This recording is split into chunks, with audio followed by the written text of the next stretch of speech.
Vaccines. Do they work? Do they hurt? Tonight, On Call with the Prairie Doc. Funding for On Call with the Prairie Doc is provided in part by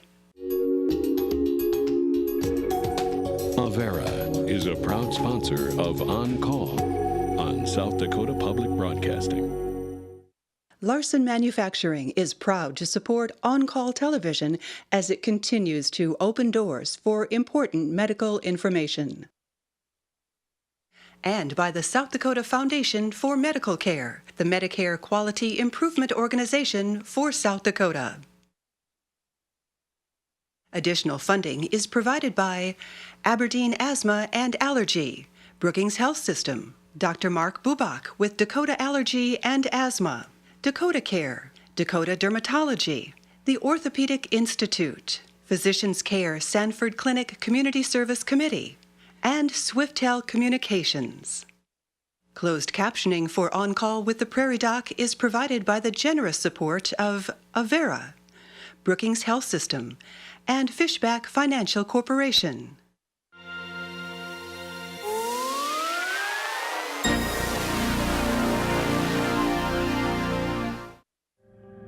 Diseases we thought were gone forever are reappearing in areas where parents are deciding not to vaccinate their children. Is there a good reason to resist inoculations? Or are you just putting your children and neighbors at risk? Vaccines, facts, and falsehoods. We're On Call with the Prairie Doc. Good evening and welcome to On Call with the Prairie Doc. Tonight we have two expert guests in the field of vaccinations and disease prevention. First, joining us via Skype from Philadelphia, Pennsylvania, is Dr. Julie Gerberding. She's led the Centers for Disease Control and Prevention as director from 2002 to 2009. And during her tenure at the CDC, Dr. Gerberding led the agency during more than 40 emergency response initiatives for healthcare crises, including anthrax, bioterrorism, foodborne disease outbreaks, and natural disasters. She advised governments around the world on urgent public health issues such as SARS, AIDS, and obesity.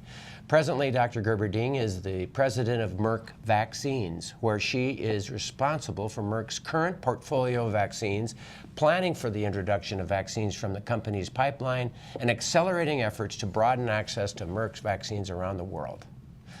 Here in the studio, we're pleased to welcome back a longtime friend of the show, Dr. Lon Keitlinger, the state epidemiologist for South Dakota. Lon is often described as the conscience of the Department of Health. Oh, really? That voice continually reminding us to follow the data wherever it leads and be committed to addressing the issues it identifies. Tonight is the opportunity for you, our audience, to ask our panel questions you may have about vaccinations. Take all your questions, take all your comments. Call us at 1-888-376-6225 or email your questions to ask@oncalltv.org. Tonight would be a great opportunity for you to call your children, your grandchildren, and get them on the show. If there's been a question about vaccination, now is the night to find the answers. Welcome both of you to joining us. Julie, I'm going to start with you. Tell us all about you. Where are you from originally, and where have you landed, and why are you where you're at? Well, I grew up in Esteline, South Dakota, not in a family of health workers, but in a family of teachers and agricultural experts. Loved the small town life, but went on to go to medical school in San Francisco, Atlanta, and now I landed at Merck in Philadelphia, where I'm very passionate about trying to get vaccines available to people around the world. I remember when all of the information about AIDS started rolling in, and you'd be reading the articles, and then you'd see who the authors were, and you'd see the reference papers, and it was always this gal from Esteline, South Dakota, and I thought, wow. And so that was your beginning, really. You were in San Francisco as a resident and then went into infectious disease when all of that kind of not blossomed, but exploded. Exploded is the right word. I was an intern taking care of the very first patients before we had any idea what we were dealing with. It was a frightening situation, and we went through that evolution of understanding what was going on and how AIDS was transmitted, but then really rising to the occasion and figuring out how can we create good science and good medicine in the middle of this disaster. I was interested in infectious diseases because it was AIDS all around me, and there really didn't seem to be any other choice at the time. Right. And your mother, Betty Gerberding, whom I love dearly, was the favorite teacher of my children, directed theater, dragged my son into it. He's now just received his master's in theater direction, and it's your mother's fault. I want you to know that. What a wonderful woman. If you're anything like your mother, then you're a great lady, Julie. You're a great lady. My mother is a great lady. Yeah. Thanks for saying. Lon, now, you're not a great lady. You're a great guy. I mean, I've heard that you are the conscience. Tell us a little bit about where you start. Well, since we're talking about our mothers, let me say my mother's a great lady, and she's still living up in Selby, South Dakota. Selby. That's where I grew up and went to high school. So. All right. So there we go. I grew up at D. Smith, S-Line, Selby. Here we are. Yeah, all great mothers. So. Great mothers. Thank you. Well, tell us a little bit about from Selby. Well, I went to college at Augustana in Sioux Falls, and then I also studied at Tulane and the University of North Carolina, Chapel Hill. So I've been out of state a while. I worked 20 years in Madagascar with tropical diseases, mostly parasites. And I came back to South Dakota about 16 years ago and have been working for the state health department since, and then serving as a state epidemiologist.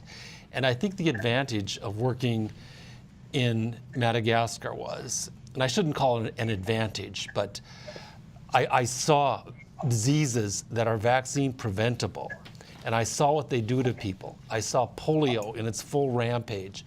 I saw measles coming and wiping out all of the young children in a whole valley. You know, I've seen what incredible things that these viruses and these diseases can do that are preventable by vaccination.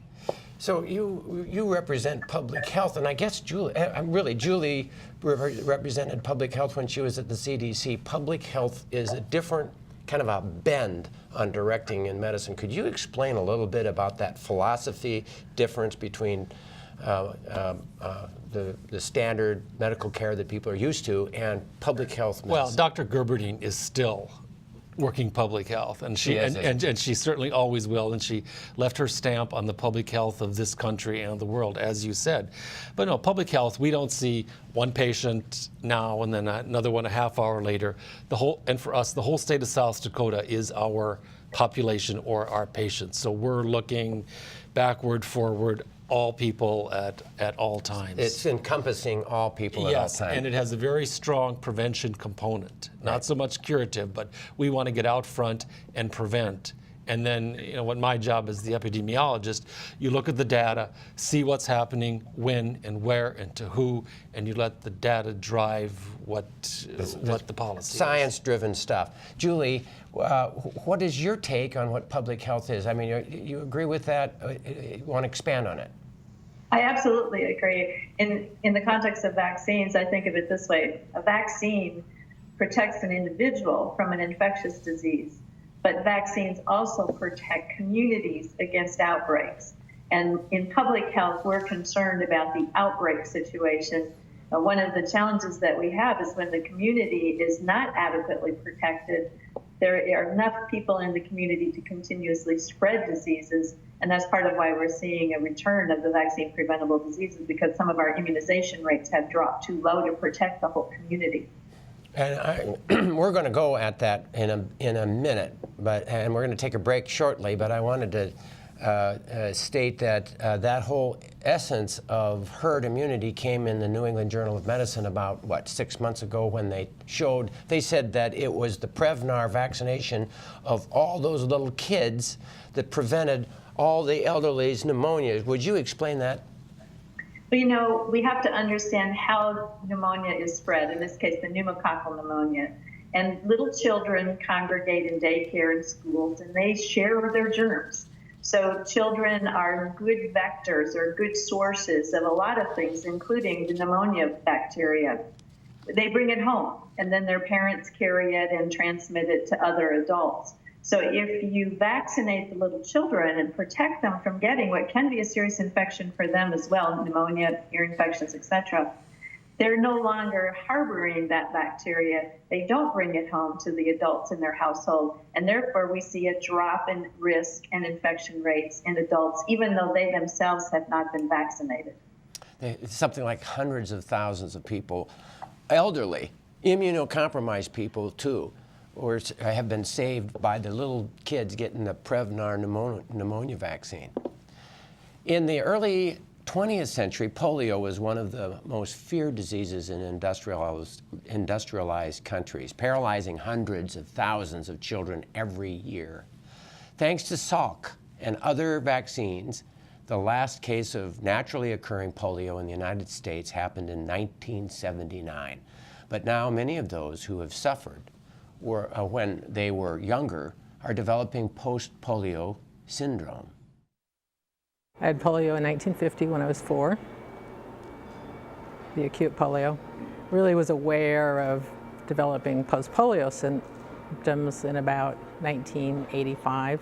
I started having a few more problems, and but also there started being some stuff in the media initially in about the mid-'80s that there might indeed be such a thing. Prior to that, polio survivors who'd been noticing increasing fatigue, increasing weakness, were just told they were getting old. But some of them that were only in their 40s said, you know, I'm really not that old. Post-polio syndrome, there isn't a diagnostic test per se, so it's what we call a diagnosis of exclusion. People may have one of the following 3 symptoms: increasing weakness, which then results in decreasing function, musculoskeletal pain, and people who were old enough to remember when their acute polio say it feels a lot like the acute polio, mostly really achy, you know, like sort of overuse kind of things, and unexplained fatigue. People will say they suddenly get to a point that at 2 or 3 in the afternoon it feels like they hit the wall and just can't take one more step or do anything without stopping to rest. It happens in about 40 to 50% of polio survivors, and happens 20 to 50 years after the onset of the acute polio. Usually has a fairly insidious onset, although it can have a fairly acute onset if people have had a major stressor, either psychologically or physically. I tell people it's like, as you're starting to need bifocals, you know, you keep adapting and adapting until finally one day you say, oh, I've got to get bifocals, but it's just because your arms aren't long enough anymore. There isn't a curative treatment. So I tell people, having grown up in South Dakota, that it's like keeping the old combine or the old pickup going another season or 2 with bubble gum, baling wire, duct tape. There are a lot of advances in bracing. There's, you know, and certainly now, powered mobility equipment, scooters, wheelchairs are better and the world's more accessible. So there are a lot of things people can do to still be living a full life. You know, the good news is that the polio vaccine was so effective that they don't see it, and they have a small number of patients who have polio-related problems. The bad news is that for the polio survivors that are still here, trying to find somebody who, it's hard to find a physician now who knows how to prescribe a brace. When there were 20,000 cases a year or 50,000 cases a year, as a public health issue, we said 8 or 10 cases is acceptable when we're preventing, you know, 19 or 49,000 cases. When polio was so effectively eliminated with the vaccine, we said, no, 8 or 10 a year is not acceptable. So in the United States, we're back to using the killed vaccine, the shots, the Salk vaccine. In other parts of the world, they're still using the oral vaccine because it's much easier. It doesn't take trained personnel to administer it.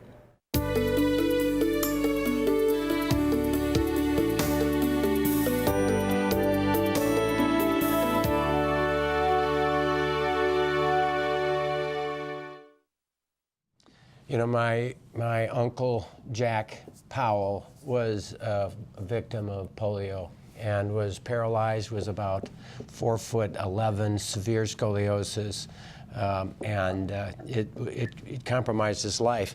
And he died in his early 70s, 60s with pulmonary complications because of the severe scoliosis and the paralysis that he had.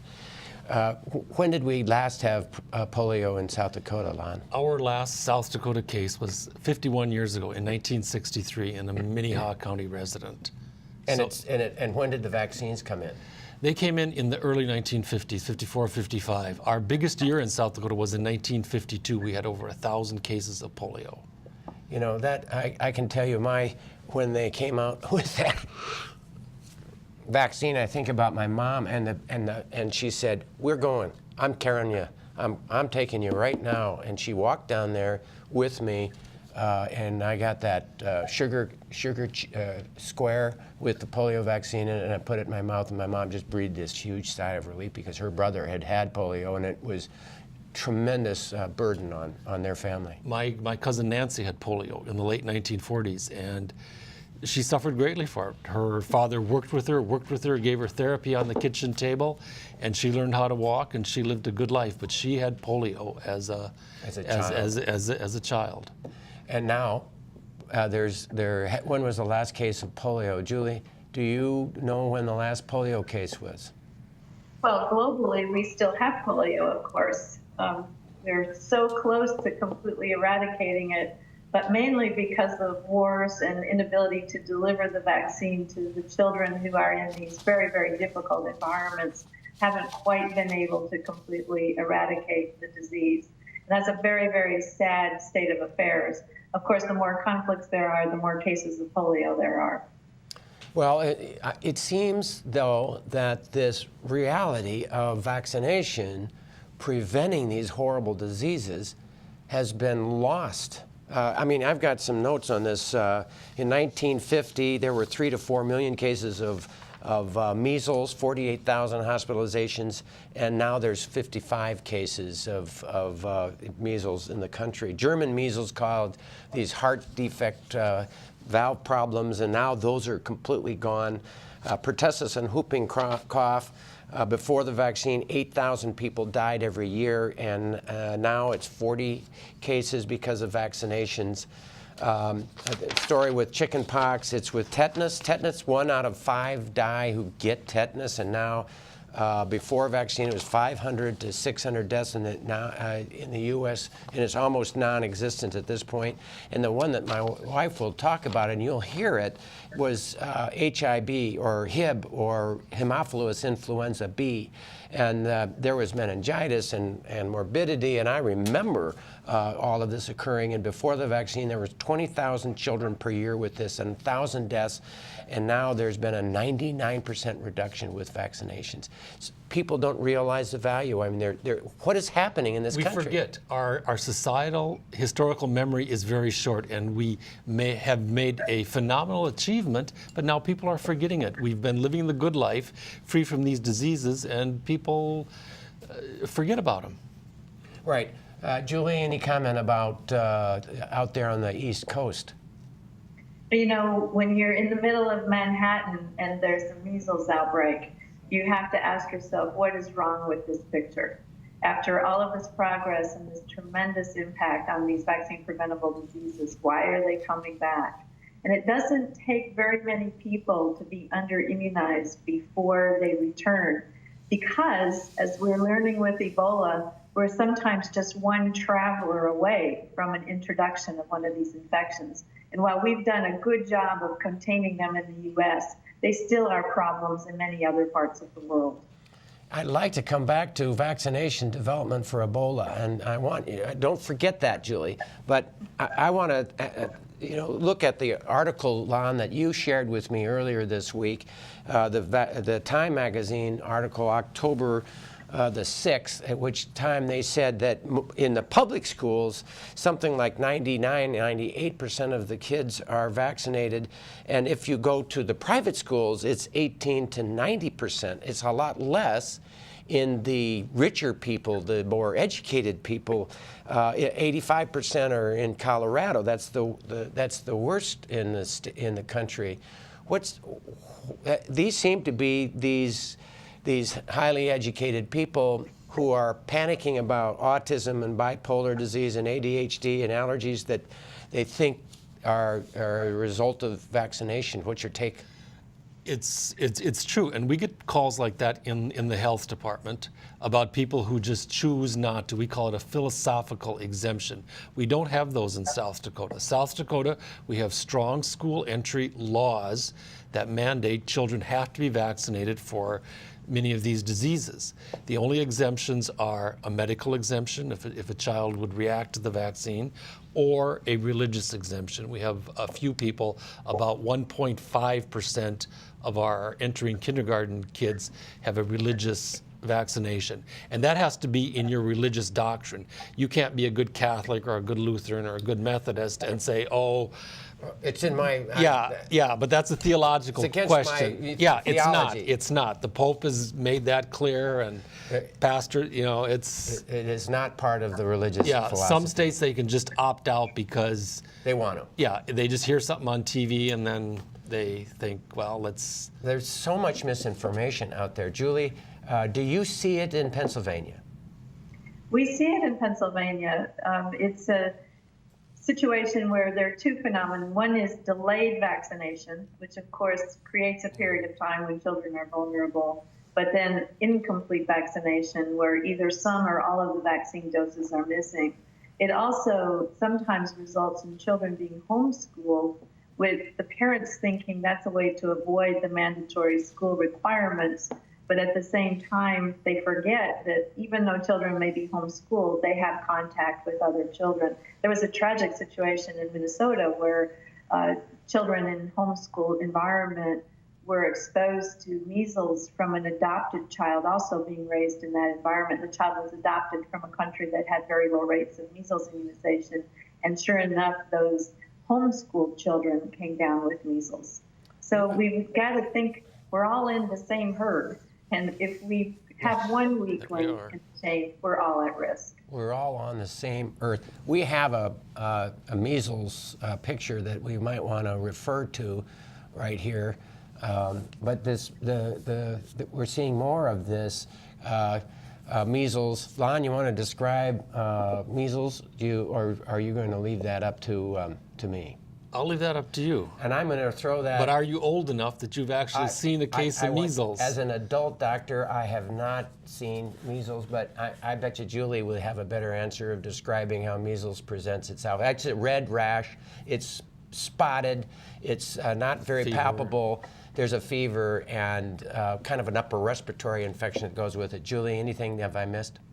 Yeah, the fever is important. You look in the mouth for the red spots that are kind of unusual in any other childhood viral illness. And actually, the rash itself is fairly mild, but the disease is severe.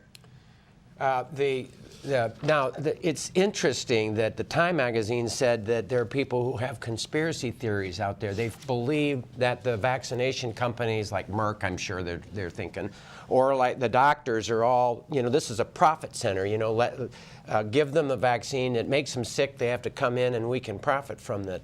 What's your take on that? Well, that certainly is a claim, but I feel very confident, having worked in one vaccine company with some extremely passionate public service-oriented people on my team, that this isn't about profits. This is about public health. This is about people who really understand the incredible value that vaccines have contributed and the opportunities that we have in the modern era with our science and our new knowledge of immunology, the new modern approaches to vaccination that are coming forward. It's really an exciting time where we can dream about getting an Ebola vaccine quickly, but we can also dream about how we make the vaccines we know have been so helpful in this country available to children everywhere in the world. And that's a passion that I think invades all of us who work in the industry. Julie brought it up earlier, Lon, that some people want their vaccinations spread out instead of all clumped together at one time. because of some perceived advantage. Do you know about that, and do you have Yeah, any? we hear that. And this is the vaccination schedule. And Right. it looks complicated. It is It looks complicated. complicated. And I believe the average citizen, it's almost indecipherable. You need a good doc and you need a good nurse. So trust your doctor, trust your nurse to go through it with you. And once you get on the schedule, take your vaccine. Your baby will cry and squeal, and it does them good. It protects them from these diseases. Follow the schedule. This has been researched out. There's $1 million worth of research behind this. We have the ACIP committee, the CDC, that works these out. These are tried and true. They're always looking to improve them. So don't go off on your own and think you're going to make a better schedule, because you're not. Follow the standard schedule. Yes. Thanks for your advice on that. We have vaccines that cover a wide variety of diseases that used to plague humankind. Vaccinations begin with the very young and continue throughout our lives. The routine vaccinations cover about 14 different illnesses that children could get. If you don't vaccinate your child, they're at greater risk of getting the serious illnesses that the vaccines protect against. They're also at greater risk of spreading it to others, and sometimes to people who may not be able to be immunized because of an immunocompromising illness, or because they're too young to be immunized.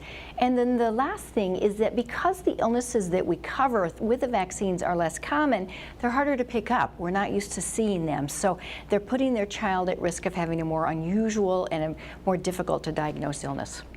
Influenza is a serious illness that comes around every year.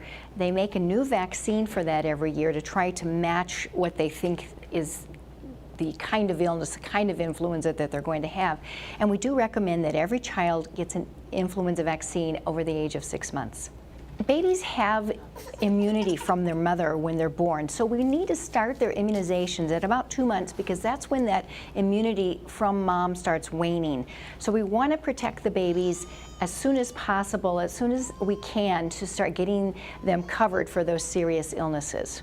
There isn't any thimerosal in vaccines anymore. It was proven that the thimerosal didn't really cause problems that people thought, but because there was controversy over it, they just took it out of all vaccines. So no thimerosal risk. Autism has been proven not to be associated with vaccines. We don't have the answer for what is the cause of autism, but the studies that implicated it have been proven to be false. So parents should not worry about immunizations causing autism. Haemophilus influenza B or Hib vaccine, is a common routine vaccine that we give now. It has been invented in my lifetime. When I first started nursing, I was in pediatric ICU, and some of our toughest patients were the meningitis patients. They were really sick, and I saw deaths among those children. Now, if you ask some of our younger physicians, they've never seen a case of meningitis, and it's directly related to the Hib vaccine. So it's miraculous that this vaccine can save lives. We also have some newer vaccines that are important. The HPV is used in teenagers, and it prevents cervical cancer. So that's something that parents and grandparents need to think about, as it's something that you aren't familiar with because it's a newer vaccine.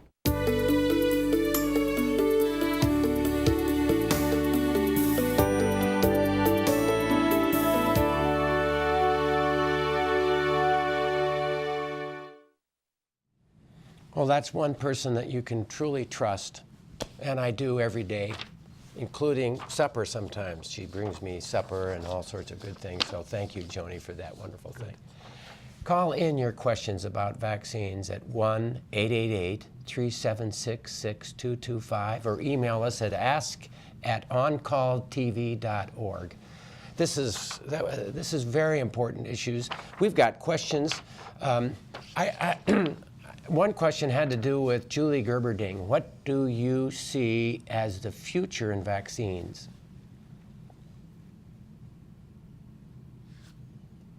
That we really will be able to save thousands and thousands of lives just by making available in Africa and other developing countries the products that we have here today. But I also think we're at a tipping point where we're going to see the ability to master the immune system in new and astonishing ways. And hopefully some of the diseases that we've never been able to create a vaccine for, like AIDS, like tuberculosis, we'll be able to find good solutions for those very, very important global problems as well. Do you sense that Ebola is something that we're going to be able to vaccinate against? Well, I believe it's going to be possible to develop a vaccine, probably not fast enough to be a major factor in where we are in West Africa today. But given that the Ebola virus is harbored in bats and spreads to people when they come in contact with bats in these regions, this could happen again. And therefore, it's going to be important that we have much better tools than we're currently dealing with to protect those people. So we need a full court press on Ebola vaccines. We might not get it right or get the best vaccine the first time out, but we've got to get this done because we've seen the consequences of not having the vaccine in time. So one of the questions that came up before this was Zostavax. Zostavax is the herpes zoster vaccine.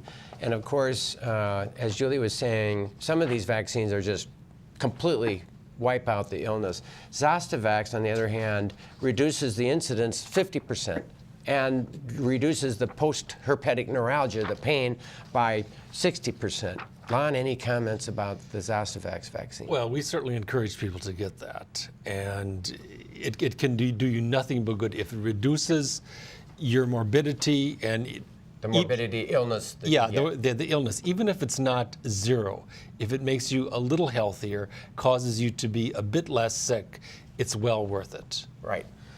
So we've got a bunch of questions, but we need your questions. Please give us a call, 1-888-376-6225. From Aberdeen, 73-year-old who received pneumonia vaccine 5 years ago. She has asthma. When should she receive the next pneumonia vaccine? Julie? It depends on how old she is. 73. There is an indication for a second dose of a pneumonia vaccine, but it's getting a little bit more complicated now because there's been the introduction of a new pneumonia vaccine. So best thing to do is to check with the doctor and make sure that she gets the right vaccines in the right order. The Prevnar people, who generally give pneumonia vaccine to kids, is trying to push into the market for the older population. Lon, you have any comment about that? Well, I don't have a comment about that specific one, but again, that's a vaccine that all children should get. In South Dakota, we've got a relatively high rate of that, and we've seen it work. And pneumonia vaccine, I think, is something I would really promote.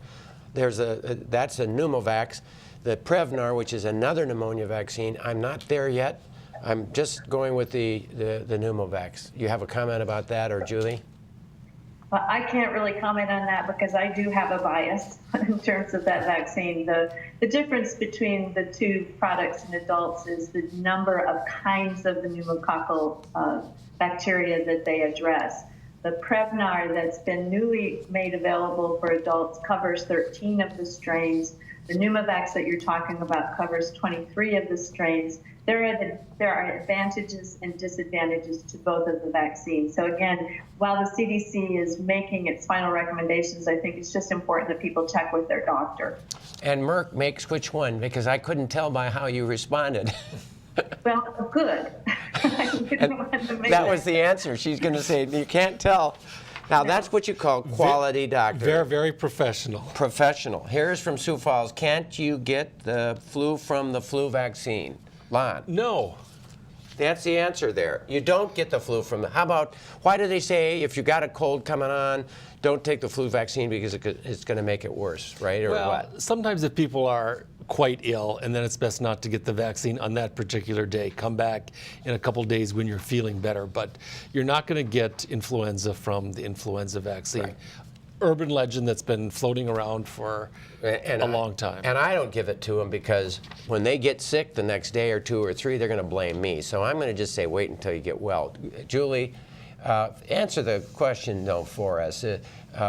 Is it true that you could get even worse if you got the vaccine, or is there any problem with taking the flu vaccine if indeed you're coming down with the cold?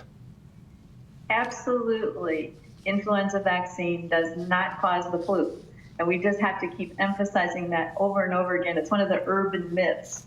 So there's no harm in taking the flu vaccine if you recently had a cold. If you're very sick or you've been hospitalized, then you should check with your doctor, just because you want your immune system to be as healthy as possible so that the vaccine has the best possible chance of working.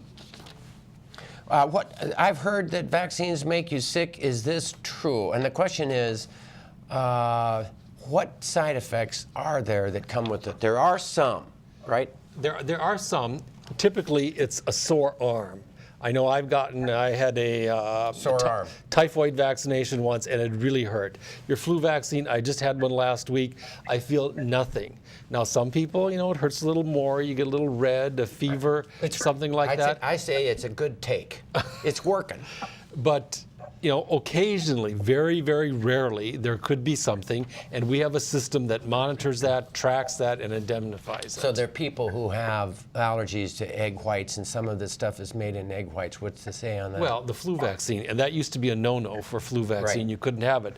But now with this new cell-based recombinant vaccine, even if you have a severe egg allergy, you can be vaccinated for influenza. So the good news is, you egg people, you can be protected. But is it the same stuff, or do you have to have a special bottle? No. It's a special vaccine, and not every clinic is going to have it. So you may have to search it out.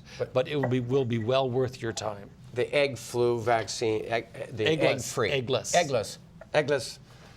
Ideally, we would have 100% vaccination rates, but we realize that is setting the bar awfully high, setting that bar high. However, in the town of Redfield, South Dakota, the local health care providers have encouraged the community to join in a unique immunization event.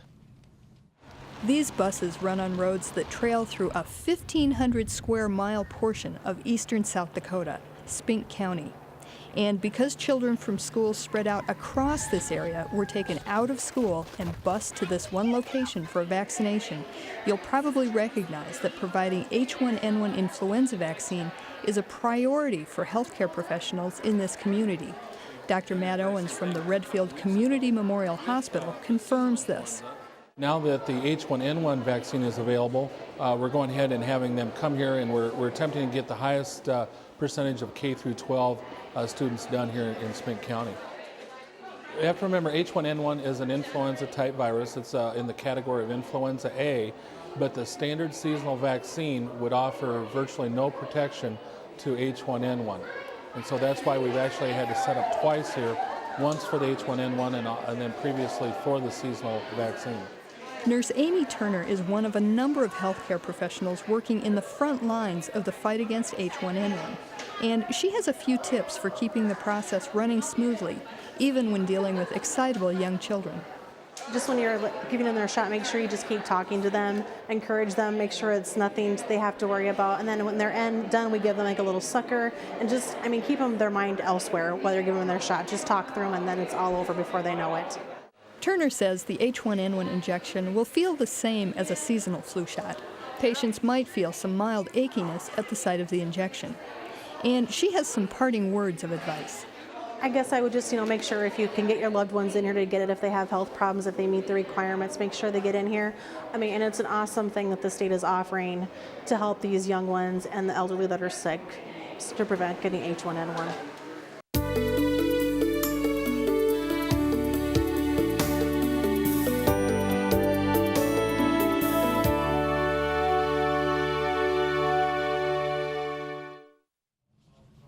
So that was our great friend, Dr. Matt Owens from Redfield, hero, And it's not just happening in Redfield. Every community across the state has vaccination champions. South Dakota last year had the highest, the #1 influenza vaccination rate in the whole country. So we're #1 in that, and it's thanks to Matt Owen and the people of South Dakota. They really come out for that.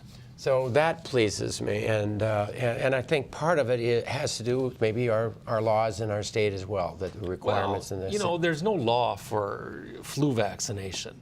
People realize the benefit of it. They don't want to get sick during the winter, and they come out and they get vaccinated. With influenza, where we are short, though, are the children 6 months to 4 years of age. We're actually 34th in the country, so we're lagging there. So this year, South Dakotans, let's vaccinate our kids. Get our our kids youngest right. kids. They're the most vulnerable. They're highly susceptible to being very sick and hospitalized, and they spread the germ. They spread it. So prevent the spread. Get those 6 months to 4 years of age group. These kids that are in daycare. There we go. Get them. This is a question about Lyme disease vaccine. Is it in the works? Julie, any Lyme disease vaccine being worked on? I'll answer that in a second, but I just want to say, when I grew up, I thought of Redfield as the pheasant capital of South Dakota. It's really the pheasant capital of the world. So I guess now it's the influenza prevention capital of the world. Yes, it is. Really fantastic. With respect to Lyme disease, this is a disease that's regional in the United States, mainly in the northeast part of the country, but there are many cases each year, and it can be serious. There was a vaccine for Lyme disease that was available to the public for a period of time, but ultimately the manufacturer withdrew it because there were some opinions among the part of stakeholders and consumers that the vaccine was causing side effects. And it created so much controversy and difficulty that I guess they just decided it wasn't worth it. I am aware that there are companies who are trying again and hope to find a good solution. But today, as I speak, there is not a Lyme vaccine available. It brings to mind the whole issue about liability and how and money that seems to drive a lot of what we do in business. And in the idea of an Ebola infection that spreads through the world, but not likely Ebola, but some other bird flu of some kind or some kind of vicious epidemic that could truly affect lives in the U.S. in a bigger way. We need to be able to have a vaccination system that can rapidly be developed. I mean, and we depend on companies rather than our governments to do this. And so you are involved with a company, Julie, that does this. What's your take on that? Are you comfortable with the liability, the profit issues, and all of this, and the preparation of our corporate world and trying to get us ready to prevent those horrible things if they should pop up quickly? You know, the big challenge really is safety. Because when you use a vaccine, for the most part, you are vaccinating very healthy people, and some of the most fragile and tender people in our world are infants. So it's absolutely imperative to put safety at the very top of the list of priorities and criteria for a vaccine. And we do that, and we work with the FDA to make sure that each and every dose is made exactly the same way every time, so that we can feel confident in the sustainable safety of what we're doing. Having said that, when a vaccine side effects occur, and of course every vaccine does have a side effect, it's important that we're transparent about it. When people suspect that they have a vaccine side effect, they should go and report it through the system that's available to them. It's called VAERS, the Vaccine Adverse Event Reporting System. Anyone can report whether you know or suspect that it's related.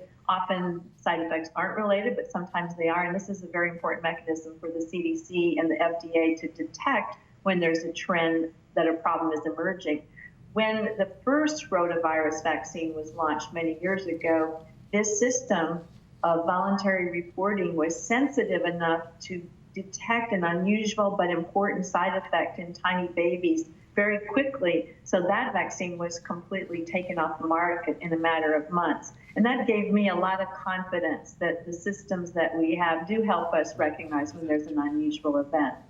So when you think about this from a corporate perspective in terms of liability, of course it's a concern, but we have to face it, we accept it, and it's our challenge to make sure that we can stand by the ongoing safety of our products. And I think my colleagues in the other companies that manufacture vaccines stand strong on that issue.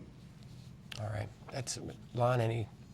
Well, any medical anything has some risk to it. An aspirin, any medical procedure, you walk into a hospital, you're exposed to bacteria there.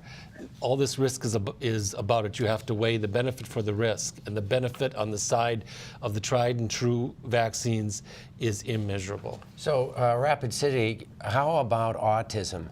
And the question I would have is, do we have any data to say that that is absolutely hooey, and that there's no evidence of autism as a result of vaccination? That's been refuted years ago, and the doctor that came out with all that, he's been completely discredited. So I don't really see any point in talking about it anymore. But people need to be reassured. Vaccinations does not cause autism. Autism may occur, some of these illnesses that occur at about the same time that vaccinations occur. Sure. And so they think, cause and effect when there's nothing to do with it. Do statin medications trigger post-polio syndrome? Julie, I would ask you that. I wish I knew what triggered post-polio syndrome. I'm not aware of any data implicating statins, but as we heard on the video, the triggers really aren't known. It remains a mystery. I would say that statins are known to cause, as Dr. Engelbrecht last week said, about 20% of the cases people will have significant weakness, tiredness, muscle weakness, and so the little benefit that statins may provide certainly can sometimes cause problems. Post-polio syndrome, don't know. How and why, or why have theories against vaccinations gained traction? Why do people believe they're risky? Why do they gain traction? I know that on that, that conspiracy theory and the article in the Times magazine, they said people who get educated get this feeling, this master of universe phenomenon. The wealthier or the more educated lose sight of the randomness of misfortune. What's your take of that? I love that particular comment. The randomness of misfortune. Yep. Well, I don't know why these things gain traction, but I think it has to do with the spokespeople. Like, people have to listen to old curmudgeons like us, Rick, talk about the benefits, and then they get some beautiful Playboy model talking like about... Julie Gerberding. No. Julie's... Okay. She's in a class, but that other woman... But there's some woman who is a Playboy model saying that this is, you got to not do this. Yeah, and that Why would you listen to that person? Yes, and God bless her, but she was just wrong, and people find that appealing and they find it compelling, and off we go. Okay. Selby, South Dakota. Caller had, and Julie, forgive me, I didn't mean that sounded sexist, so I apologize. I really did. I was just kidding. It was just a joke. Well, I can assure you that I have never come even close to having fulfilled that label. Okay. Caller had 2 sisters with polio in the 50s. What are the chances of her grandchildren developing polio? Do we ever think polio will raise its ugly head again? I guess if they go to Afghanistan and there is still some polio and are unvaccinated and come into contact with somebody, then maybe. But if you're living in South Dakota, no, we haven't. Our population is well vaccinated, almost 100%. We haven't had a case here in 51 years. It's an infection, not a genetic disease. Yes, they're good. They're safe. Don't worry about it. Compare the high-dose flu vaccine or the tetravalent vaccine. We have now a tetravalent vaccine. Julie? What is the flu vaccine this year? Compare it to the high-dose flu vaccine. So there are really, in a sense, 3 variations of the vaccine. There's a vaccine that contains 3 separate flu strains, because we can't always predict at the beginning of the flu season which strain is going to be most important in any given year. So they create a vaccine that has multiple versions of influenza in it. And recently, that has been expanded to include 4 strains so that there's an extra margin of protection. The important thing is that one of the strains in the vaccine matches the most important strain circulating in the population. And if you have 4 versus 3, the odds of that are a little bit better. The high-dose vaccine is one that a manufacturer has created for people who are older, and sometimes immune systems don't respond as well in the elderly. So the theory is that if you give an extra amount of the flu antigen, or the substance that creates the antibodies and the immune reaction, that you can get a little bit better performance in older people. And the data do indicate that the higher dose vaccine might have an advantage in selected older people. So that's the theory behind the high dose vaccine. All right.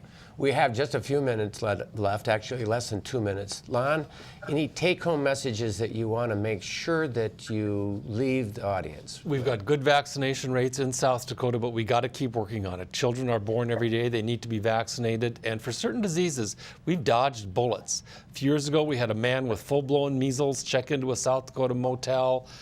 He was there, exposed a lot of people, went to the doc. Fortunately, everybody he came in contact with was vaccinated. We avoid it, we prevent it. So that's good. It won't happen all the time. Other states, they've had outbreaks. We haven't. We have not had it. Okay, and quickly, what could we do better than anything else in vaccine? I mean, we're really good at flu vaccine for adults. What is our weakest aspect? Pneumococcal vaccine for adults, we're 46th in the country. Influenza, we're number 1, 46th for pneumococcal. So let's narrow that gap. Let's get the Pneumovax if you're 60 years of age, and it's a one-time shot or maybe a second time after 65. Get that. Julie, take-home message. I think the most important take-home message is that vaccines are for life. Not only do they protect your life, but you need them throughout your lifetime. So it's not just about children or even adolescents. Adults need vaccines too, and not just influenza vaccine. There is plenty of protection to be had for people throughout their entire lifespan. And we really need to work on getting those immunization rates as high in South Dakota as we have gotten the influenza immunization rates. But having said that, I also think it's wonderful that South Dakota stands so strong in supporting immunization. And I really credit Lon and the State Health Department, but all the clinicians who are working hard across the state to help people understand and have confidence in the importance of vaccination. Thank you. We'll be right back after this.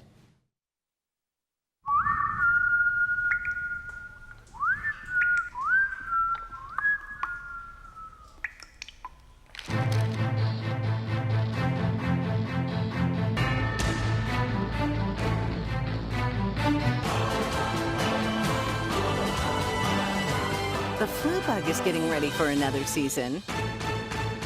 Are you? Get vaccinated, because stopping the flu starts with you. Sam was 10 months old when he developed a fever, followed by a rash. His parents hunted online through photos of rashes and felt the rash most resembled measles. His healthcare provider's office said to bring him in, though it was highly unlikely that he had measles. Never having seen a case of measles, Sam's provider consulted his senior partner, who recommended isolation and lab tests to confirm the diagnosis. Measles were confirmed, and Sam spent a very uncomfortable week receiving supportive care as his body fought the virus. Sam was fully immunized for his age. He was due to get the MMR vaccine at 12 months. After investigation by the State Health Department, it was determined that some older, unvaccinated children had brought the virus from overseas and passed it to Sam, probably at church. Vaccines are our best defense against diseases, some of which can cause serious complications such as pneumonia, meningitis, liver cancer, bloodstream infections, and even death. Could Sam's illness have been prevented? Yes. If the older children to whom he was exposed had received the routine vaccinations, they would have been protected from the virus and not passed it along to Sam. Immunizations are 90 to 100% effective and have been proven to be safe. Please don't risk the health of your children and their contacts by skipping this life-saving preventative approach to childhood illnesses.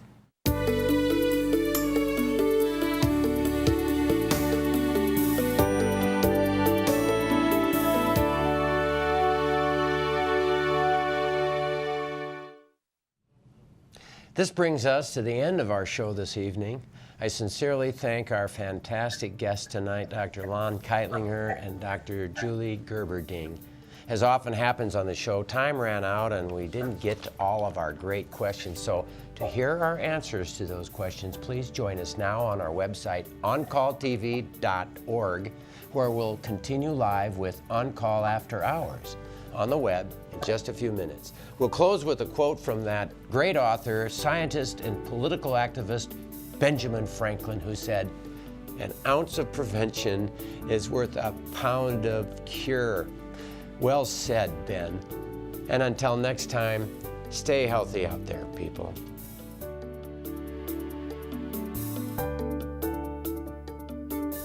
You break it when you lose your first love. You feel it skip a beat when the roller coaster goes over the first drop. And it glows with warmth when you read your child a story. Our hearts, they do so much for us. What can we do to keep them strong? Next time, On Call with the Prairie Doc.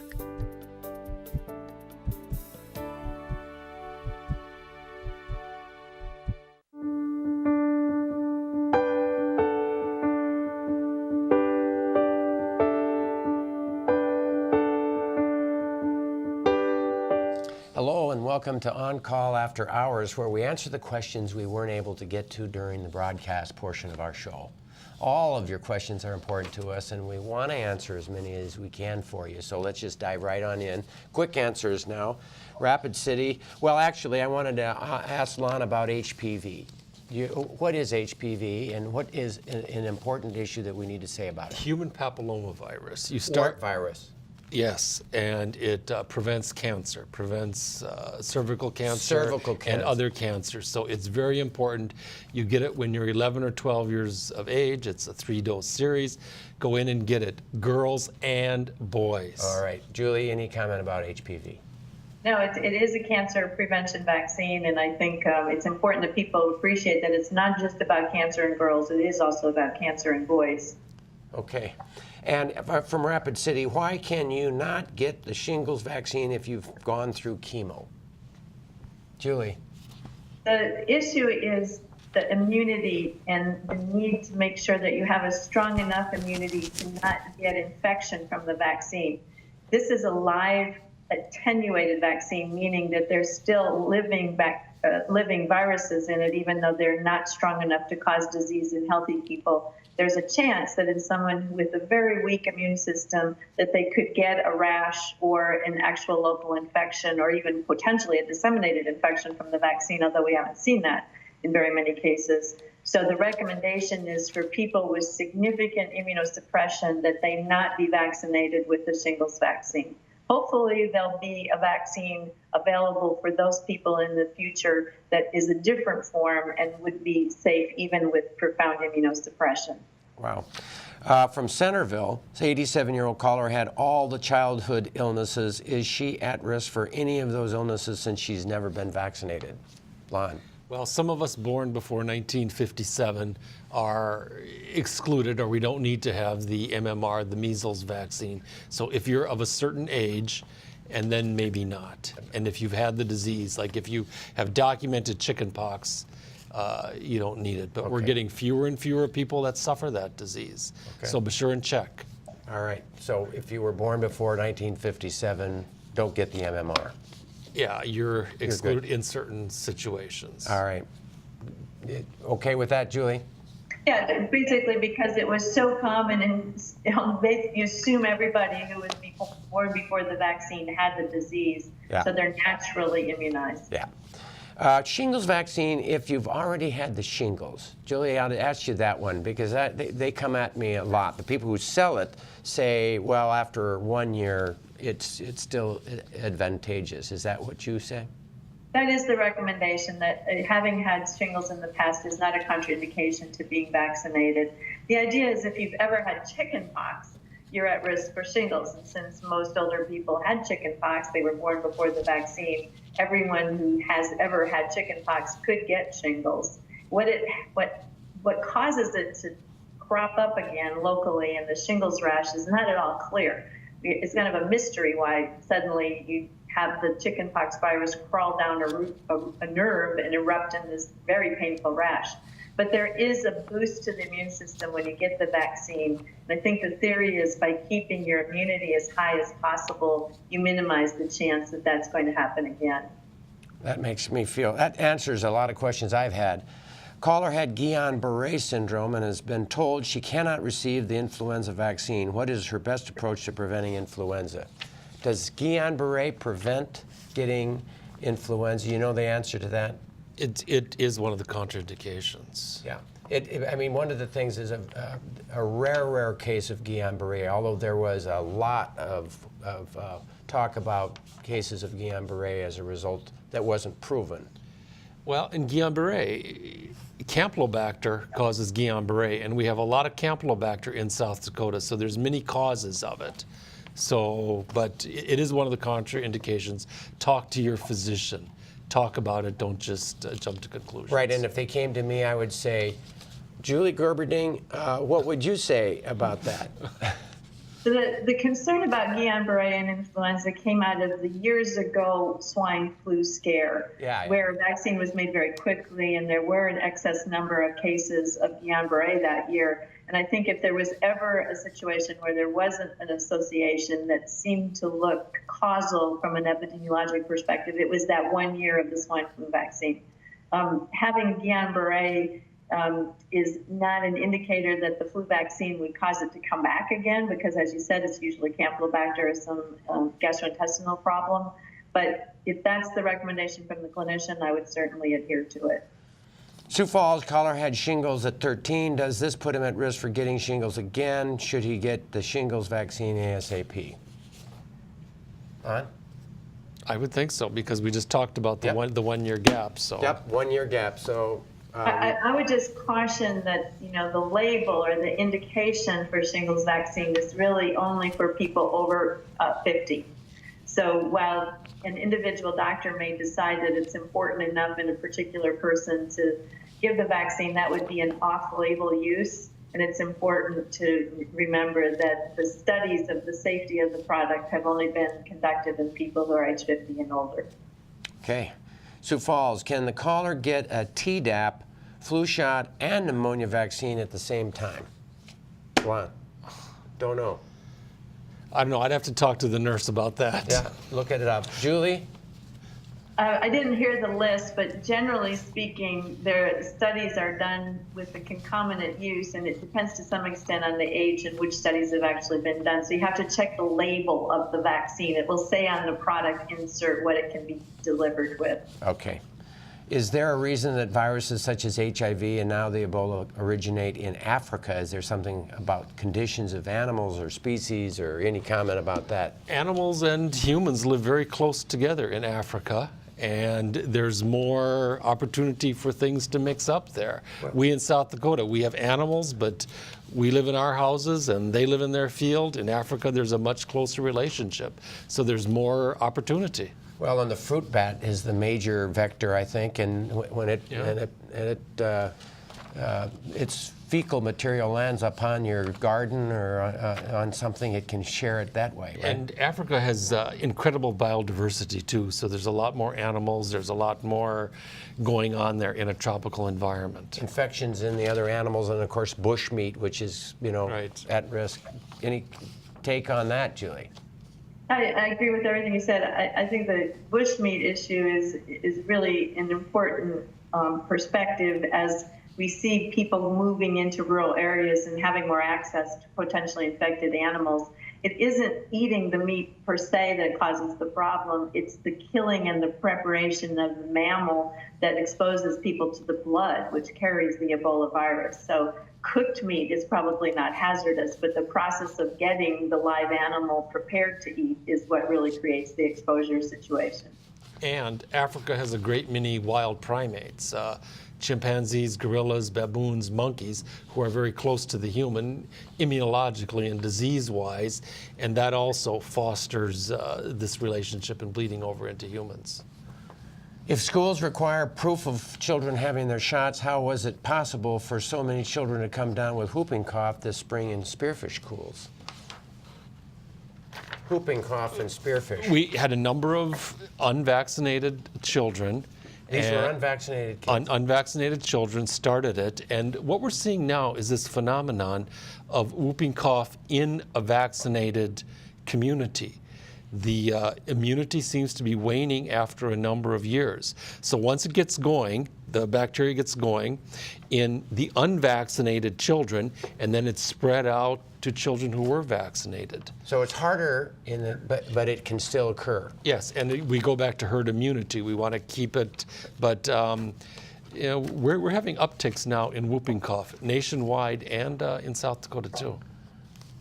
I've heard there are 2 different flu vaccines. Why doesn't everyone get the same vaccine? What is the criteria for getting one vaccine versus another? And I think Julie answered that, the higher dose. Is there anything more?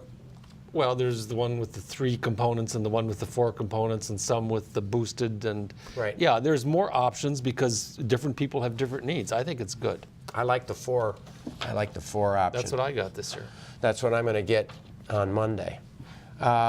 Is there any place to test for brain tumors for someone without insurance? So this is not related to vaccines, but it's a question that somebody called in, and my answer is that we underrate the physical exam and the history. And a physician or a nurse practitioner, PA, can carefully take a history and do a careful neurologic exam. There may not be a need to do a CAT scan. So a person who thinks they may have a brain tumor, let's start with the examination and let the physician examine you, think about it, and then if it's something that we should do, that's another story. I think without insurance, there's some things, it's going to be a lot less than a lot of things in life. Well, I want to thank you for joining us on our website. We appreciate all of your questions and the opportunities to answer them. Be sure to join us next week on South Dakota Public Broadcasting at our regular time, talking about the heart. Call in or email your questions and watch for our columns in your local newspaper. Listen to our Prairie Doc Conversations radio show on a station near you, and follow us on Facebook, Twitter, and Pinterest. So until next time, thank you both for being on this evening show, and stay healthy out there, people. Thank you.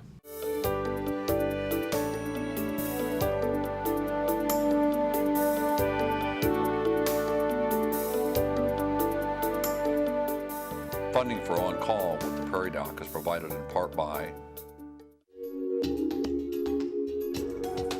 Avera is a proud sponsor of On Call on South Dakota Public Broadcasting. Larson Manufacturing is proud to support On-Call Television as it continues to open doors for important medical information. and by the South Dakota Foundation for Medical Care, the Medicare Quality Improvement Organization for South Dakota. Additional funding is provided by Aberdeen Asthma and Allergy, Brookings Health System, Dr. Mark Bubak with Dakota Allergy and Asthma, Dakota Care, Dakota Dermatology, the Orthopedic Institute, Physicians Care Sanford Clinic Community Service Committee, and Swiftel Communications. Closed captioning for On Call with Prairie Doc is provided by the generous support of Avera, Brookings Health System, and Fishback Financial Corporation.